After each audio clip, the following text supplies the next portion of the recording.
One पर्व, अर्जुनाभिगमन पर्व, चतुर्दशोध्याय। द्यूत के समय न पहुंचने में श्रीकृष्ण के द्वारा शाल्व के साथ युद्ध करने और सौभविमान सहित उसे नष्ट करने का संक्षिप्त वर्णन। युधिष्ठिर ने कहा, वृष्णिकुल को आनंदित करने वाले श्री कृष्ण, जब यहाँ द्यूत क्रीड़ा का आयोजन हो रहा था उस समय तुम द्वारका में क्यों अनुपस्थित रहे? उन दिनों तुम्हारा निवास कहाँ था और उस प्रवास के द्वारा तुमने कौन सा कार्य सिद्ध किया? 1। श्री कृष्ण ने कहा, भरतवंश शिरोमणे, कुरुकुल भूषण, मैं उन दिनों शाल्व के सौब नामक नगराकार विमान को नष्ट करने के लिए गया हुआ था। इसका क्या कारण था वो बतलाता हूँ, सुनिए। भरत श्रेष्ठ, आपके राजसूय यज्ञ में अग्रपूजा के प्रश्न को लेकर जो क्रोध के वशीभूत हो इस कार्य को नहीं सह सका था और इसीलिए जिस दुरात्मा, महातेजस्वी, महाबाहु एवं महायशस्वी दमघोष नंदन वीर राजा शिशुपाल को मैंने मार डाला था, उसकी मृत्यु का समाचार सुनकर शाल्व प्रचंड रोष से भर गया। भारत, मैं तो यहाँ हस्तिनापुर में था और वो हम लोगों से सूनी द्वारकापुरी में जा पहुंचा। 2-5। राजन, वहां वृष्णिवंश के श्रेष्ठ कुमारों ने उसके साथ युद्ध किया। वो इच्छानुसार चलने वाले सौब नामक विमान पर बैठकर आया और क्रूर मनुष्य की भांति यादवों की हत्या करने लगा। 6। उस खोटी बुद्धि वाले शाल्व ने वृष्णिवंश के बहुतेरे बालकों का वध करके नगर के सब बगीचों को उजाड़ डाला। 7। महाबाहो, उसने यादवों से पूछा, वो वृष्णिकुल का कलंक मंदामा वसुदेव पुत्र वासुदेव कहाँ है? 8। उसे युद्ध की बड़ी इच्छा रहती है, आज उसके घमंड को मैं चूर कर दूंगा।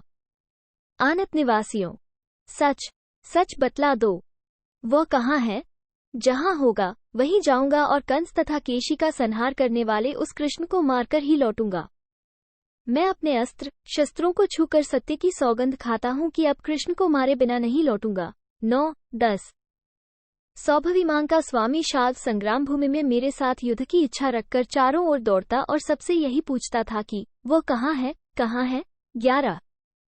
राजन, साथ ही वह ये भी कहता था कि आज उस नीच पापाचारी और विश्वासघाती कृष्ण को शिशुपाल वध के अमर्ष के कारण मैं यमलोक भेज दूंगा।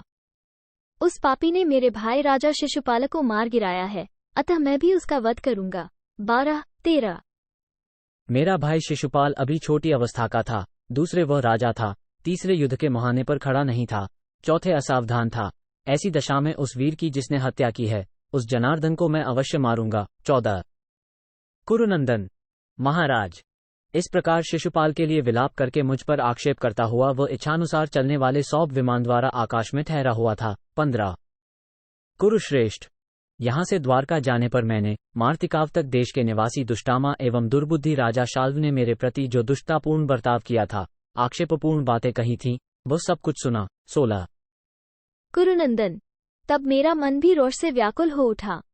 राजन, फिर मन कुछ निश्चय करके मैंने शाल्व के वध का विचार किया। 17। कुरुप्रवर, पृथ्वीपते, उसने आनत देश में जो महान संहार मचा रखा था, वो मुझ पर जो आक्षेप करता था तथा उस पापाचारी का घमंड जो बहुत बढ़ गया था, वो सब सोचकर मैं सोबनगर का नाश करने के लिए प्रस्थित हुआ। मैंने सब ओर उसकी खोज की तो वो मुझे समुद्र के एक द्वीप में दिखाई दिया। 18-19। नरेश्वर, तदनंतर मैंने 5 जन्य शंख बजाकर शाल्व को सम्रभूमि में बुलाया और स्वयं भी युद्ध के लिए उपस्थित हुआ। 20।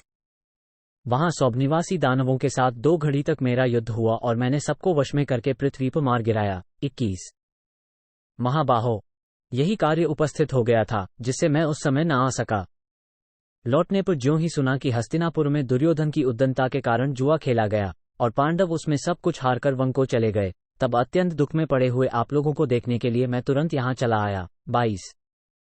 इति श्री महाभारते वनपर्वणि अर्जुनाभिगमन पर्वणि सौभवधोपाख्याने चतुर्दशोध्याय। 14। इस प्रकार श्री महाभारत वन पर्व के अंतर्गत अर्जुनाभिगमन पर्व में सौभवधोपाख्यान विषयक 14वां अध्याय पूरा हुआ। 14।